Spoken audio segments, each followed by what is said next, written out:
왕 중의 왕, 세종대왕 훈민정음, 그 이상의 비전과 업적. 즉위 배경과 초기 통치. 세종대왕은 태종과 원경왕후 민씨 사이의 셋째 아들로 태어났습니다. 어릴 때부터 한번 잡은 책은 달아 없어질 때까지 읽을 정도로 독서광이었다고 합니다.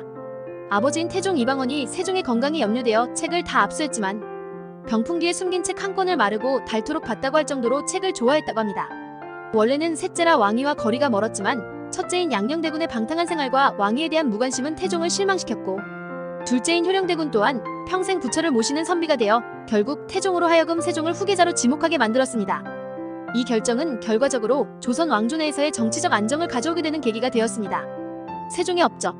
쉽게 말하자면 당대 모든 분야, 즉 법제, 의례, 음악, 지리학, 사학, 언어학, 천문학, 기계공학, 농학, 의학을 발전시킨 것은 물론 백성의 복지 수준도 향상시키고 군사력도 강화했으며 심지어 땅까지 넓힌 임금. 간단히 요약해서 조선이라는 나라 자체의 수준을 한 번에 몇 단계씩 끌어올린 대왕이란 수식어를 괜히 받은 왕이 아니었습니다. 극단적인 평가로는 조선은 사실상 세종대왕 집권대에 다 만들어졌고 이후 수백 년간 그 틀을 거의 바꾸지 않고 약간씩 보수만 하면서 흘러갔다는 말도 있을 정도입니다. 세종대왕의 업적을 하나씩 살펴보겠습니다. 1. 교육. 세종대왕은 교육에 대한 강한 열정을 가지고 있었습니다. 그는 경연, 즉 왕과 신하들이 학문을 토론하는 전통적인 자리를 개혁하여 오히려 신하들이 왕에게 학문을 배우는 자리로 만들었습니다. 이는 당시 조선에서 고위 관리들이 공부를 계속해야 하는 분위기를 조성했고, 이는 국가와 백성들을 위한 노력으로 이어졌습니다. 이처럼 끊임없는 탐구로 세종 때 나온 정책들은 당연히 대부분 완성도가 매우 높았습니다. 세종의 교육에 대한 이러한 접근 방식은 당대는 물론 그 후 조선을 지탱하는 기반이 되었습니다. 특히 농지개혁과 같은 정책들은 세종이 입안한 후 400년 이상 조선의 기본 정책으로 자리 잡을 정도로 뛰어난 정책이었습니다. 2. 노비에 대한 복지. 세종대왕은 애민정신이 강한 군주로 알려져 있습니다. 그는 특히 여성 노비들의 출산 휴가를 현대적 수준으로 확대했습니다. 예를 들어 출산 예정달을 포함해 출산 후 100일까지 휴가를 줄 수 있도록 명령했습니다. 또한 관비의 남편에게도 출산 휴가를 주었습니다. 이를 보고 사대부들이 저희한텐 안 주시고 어찌 천것들에게만 주십니까? 라고 물어보니 너희들은 돌봐줄 사람들이 있지 않느냐? 라고 면박을 주었다고 합니다. 이는 당시로서는 매우 진보적인 조치였으며 세종의 애민정신을 잘 보여줍니다. 또한 1427년 노비를 학대 및 살인한 사건에 대해 엄중한 처벌을 지시함으로써 노비들도 하늘이 내린 백성임을 강조했습니다. 이러한 조치들은 세종이 단순히 지배계층의 복지뿐만 아니라 사회의 가장 낮은 계층의 인권까지도 보호하려 했음을 보여줍니다. 3. 죄인에 대한 복지. 세종대왕은 죄인의 인권에도 주목했습니다. 어린이와 노인 죄수에 대한 낙인문신 형벌을 금지했으며 더위가 심한 날에는 유배형 이하의 죄수를 사면하기도 했습니다.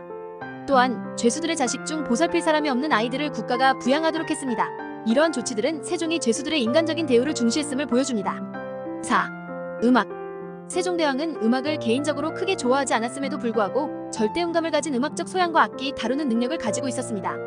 박영과 같은 당대 음악가와 협력하여 평령의 시험과 같은 일화에서 보여진 그의 뛰어난 절대음감은 조선 음악의 발전에 큰 기여를 했습니다. 세종은 종묘제례학과 여밀락 같은 작품을 직접 작곡하며 음악교육과 체계화에 큰 관심을 기울여 조선 음악의 기반을 마련했습니다. 5. 훈민정음.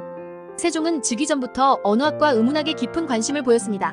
그는 중국어 관련 서적을 탐독하며 비밀리에 한글 창제를 준비했습니다. 그의 학문적 호기심과 열정은 이후 한글 창제로 직결됩니다. 한글을 창제한다고 발표를 한 후에 최만릭, 하위지, 정창손 등 지편전학자들은 한글 반포에 반대하는 상소를 올렸습니다. 세종은 이러한 반대에 강경하게 대응했습니다. 그는 반대하는 신하들을 강하게 비판하고 일부는 감옥에 가두거나 파직시키기도 했습니다. 이는 세종의 훈민정음 창제에 대한 자신감을 드러내는 모습입니다. 또한 한글 창제는 당시 중국 중심의 동아시아 국제체제에서 큰 외교적 부담이 될 수 있었지만 세종은 이를 감수하고 한글을 반포했으며 이는 조선이 문화적 독립성을 갖추는 계기가 되었습니다. 6. 수학. 세종대왕은 당시 세계에서 가장 앞서가는 수학적 지식과 기술을 발전시키는데 큰 관심을 가졌습니다. 그는 직접 수학을 공부하며 정인지와 같은 당대 최고의 수학자들과 함께 작업했죠. 정인지는 세종의 수학 공부에 도움을 준 핵심 인물로 세종이 수학의 중요성을 깨닫고 신하들에게도 수학 공부를 장려하게 만든 주요 인물입니다. 세종과 정인지의 협력으로 칠정산 내편과 외편이라는 역법서 천문학책가 탄생했는데 이는 그 당시로서는 놀라운 정확도를 자랑했다고 합니다. 이러한 업적은 조선이 천문학과 역법 분야에서 독보적인 위치를 차지하게 만들었습니다. 7. 과학. 세종대왕의 과학에 대한 열정은 무엇보다도 그가 발명하고 개선한 여러 과학기구에서 잘 드러납니다. 대간해, 소간해, 혼천해 등의 천문기구를 비롯해 자경로와 같은 정교한 물시계까지 이 모든 것은 세종의 지시로 우리가 잘 아는 장영실 등과 함께 만들어졌습니다. 이런 과학기구들로 인해 우리의 삶은 더욱 윤택해졌습니다. 8. 군사. 사람들이 잘 알지 못하지만 세종은 화약 무기의 연구에도 힘을 썼습니다. 최무선의 아들 최해산을 포함한 여러 인재들을 기용하여 이 분야의 발전을 이끌었습니다. 그의 재위 기간 동안 세종은 독자적인 기술력을 확보하여 일발 다전법을 완성시키고 다양한 국영의 소형화기를 개발하였습니다. 또한 세종은 단순히 화기의 개발에만 그치지 않고 군사 운용 방법에 있어서도 혁신을 꾀했습니다. 그는 화기 운용 부대를 증편하고 사격수를 개량하는 등의 방법으로 군대의 전투 능력을 극대화했습니다. 특히 총통군을 5단위로 편성하여 사수와 장전수를 분리하는 사격술 개혁은 당시로서는 전략적인 혁신이었습니다. 한편 세종은 국방을 강화하기 위해 채타민과 같은 특수부대를 신설했습니다. 이들은 현대의 첩보기관과 유사한 역할을 하며 세종의 국방에 대한 선구적인 안목을 보여줍니다. 세종의 군사적 리더십은 파저강 야인 정벌에서 빛을 발했습니다. 이만주가 이끄는 여진족 세력에 대한 두 차례의 정벌은 조선의 국경 안보를 강화하는 데 결정적인 역할을 했습니다. 9. 과로. 세종대왕은 역사적으로 뛰어난 왕 중 한 명으로 꼽히지만 그의 성공 뒤에는 극심한 과로가 동반되었습니다. 그는 하루에 단 5시간만 잠을 자며 나머지 시간을 국정 업무에 헌신했습니다. 이러한 과로는 그의 젊은 시절부터 시력 문제를 일으켰고 결국 말년에는 시력을 거의 잃어버리게 만들었습니다. 세종의 가장 야심찬 프로젝트 중 하나는 자치통가문의 편찬이었습니다. 이 거대한 작업에 대한 그의 열정은 비교할 바 없었지만 완벽을 추구하는 성격으로 인해 모든 업무를 직접 감독하려 했고 이로 인해 그의 건강은 크게 악화되었습니다.